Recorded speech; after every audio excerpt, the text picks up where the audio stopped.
Hello friends, నేను మీ Pallavi. Welcome to my channel. ఈరోజు వీడియోలో నేను మీల్ మేకర్ కర్రీ చూపించబోతున్నానండి. సింపుల్గా ఎలాంటి మసాలాలు వాడకుండా చాలా ఈజీగా చేసుకోవచ్చు అనమాట. సో తప్పకుండా ఈ వీడియోని స్కిప్ చేయకుండా చూడండి. మన ఛానల్ని ఎవరైనా ఫస్ట్ టైం చూస్తే సబ్స్క్రైబ్ చేసుకొని చూడండి. వీడియో నచ్చితే లైక్ చేయండి. ముందుగా స్టవ్ ఆన్ చేసుకొని ఒక గిన్నె పెట్టుకోండి. అందులోకి మీల్ మేకర్ ఉడికేంత వరకు సరిపడా వాటర్ వేసుకోవాలన్నమాట. వాటర్ ఇలా బాయిల్డ్ అవుతూ ఉండగా ఇందులోకి నేను ఒక కప్పు వరకు మీల్ మేకర్ వేసుకొని ఒక 2 మినిట్స్ ఇలా బాయిల్ చేసుకుంటున్నాను. మనం మీల్ మేకర్ని ఒక 2 నిమిషాలు చక్కగా నీళ్ళల్లో ఉడికించుకున్నామంటే మీల్ మేకర్ డబల్ క్వాంటిటీ అవుతాయన్నమాట. అంటే మనం వేసుకున్న వాటికంటే చాలా పెద్ద సైజులో ఉడుకుతాయన్నమాట. సో ఈ ప్రాసెస్ని అస్సలు స్కిప్ చేయకండి. మంచిగా ఒక 2 to 3 మినిట్స్ బాయిల్ చేసుకున్నాక వాటర్ని స్ట్రెయిన్ చేసి మీల్ మేకర్ని పక్కన పెట్టేసుకోండి. ఇక్కడ నేను వచ్చి మీల్ మేకర్ చిన్న సైజువి తీసుకున్నాను. ఇవి మీడియం సైజ్ ఆర్ బిగ్ సైజ్లో కూడా ఉంటాయి. మీకు నచ్చిన మీల్ మేకర్ యూస్ చేసుకోవచ్చు. ఇప్పుడు స్టవ్ ఆన్ చేసుకొని మరొక గిన్నె పెట్టుకోండి. అందులోకి ఒక 2 టేబుల్ స్పూన్ల వరకు ఆయిల్ వేసుకోవాలి. నూనె వేడెక్కాక కొద్దిగా జీలకర్ర, ఒక 2 లవంగాలు, 1 ఇంచు దాల్చిన చెక్క, సన్నగా కట్ చేసి పెట్టుకున్న ఉల్లిపాయ ముక్కలు, ఒక పచ్చిమిర్చి చీల్చి వేసుకున్నాను. అలాగే కరివేపాకు కూడా వేసుకొని ఉల్లిపాయలు పచ్చివాసన పోయేంత వరకు వేయించుకోవాలి.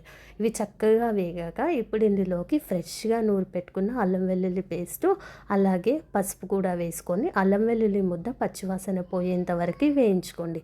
ఇలా వేగాక ఇప్పుడు ఇందులోకి నేను టమాటా ముక్కల్ని కట్ చేసి వేసుకుంటున్నాను. మంచిగా పండిన టమాటాలు 2 తీసుకొని ఇలా కట్ చేసుకున్నానండి.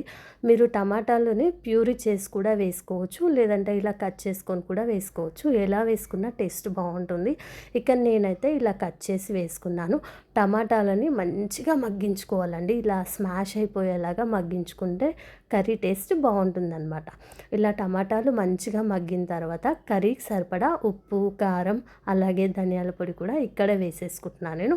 మొత్తంగా మీరు ఎంత కారం, ఉప్పు తింటారో మీ టేస్ట్కి తగ్గట్టు అడ్జస్ట్ చేసుకొని వేసుకోవాలి.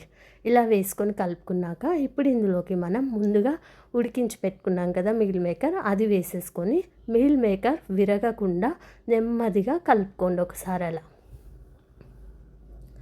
ఇలా కలుపుకున్నాక ఇప్పుడు ఇందులోకి కొద్దిగా వాటర్ వేసుకుంటున్నానండి. కొంచెం గ్రేవీ పర్పస్ కోసం అని కొద్దిగా వాటర్ వేసుకున్నాను. లేదు అంటే ఇలానే కూడా మనం తినొచ్చు, బట్ నేను కొంచెం గ్రేవీగా చేస్తున్నాను అనమాట. సో అందుకోసం కొంచెం వాటర్ వేసుకొని మీల్ మేకర్ విరిగిపోకుండా నెమ్మదిగా ఒకసారి అలా కలిపేసుకోండి. ఇలా కలుపుకున్నాక ఇప్పుడు ఇందులోకి నేను ఎండు కొబ్బరి పొడి వేసుకుంటున్నానండి. ఇది నేను కొబ్బరిని ఎండపెట్టి ఇంట్లోనే పౌడర్ చేసి పెట్టుకున్నాను అనమాట. సో ఎండు కొబ్బరి పొడి ఒక 2 టేబుల్ స్పూన్లు వేసుకోండి. టేస్ట్ చాలా బాగుంటుందన్నమాట. సో ఇలా వేసుకున్నాక కొద్దిగా గరం మసాలా వేసుకుంటున్నాను కర్రీ టేస్ట్ బాగుండడం కోసం. సో కొద్దిగా గరం మసాలా, పైనుంచి కొంచెం కొత్తిమీర కానీ పుదీనా కానీ మీ దగ్గర ఏది ఉంటే అది వేసేసుకొని మళ్ళీ ఒకసారి నెమ్మదిగా కలుపుకొని మూత పెట్టేసి ఒక 2 నుంచి 3 నిమిషాలు మగ్గించుకున్నామంటే మనకి మీల్ మేకర్ కర్రీ రెడీ అయిపోయిందండి.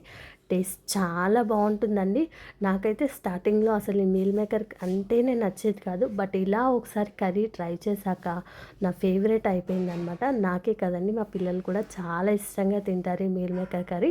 ఇందులో వాటర్ వేయకుండా మనం కొంచెం మసాలా పొడి వేసి చేసుకుంటే మీల్ మేకర్ ఫ్రై కూడా అవుతుందన్నమాట.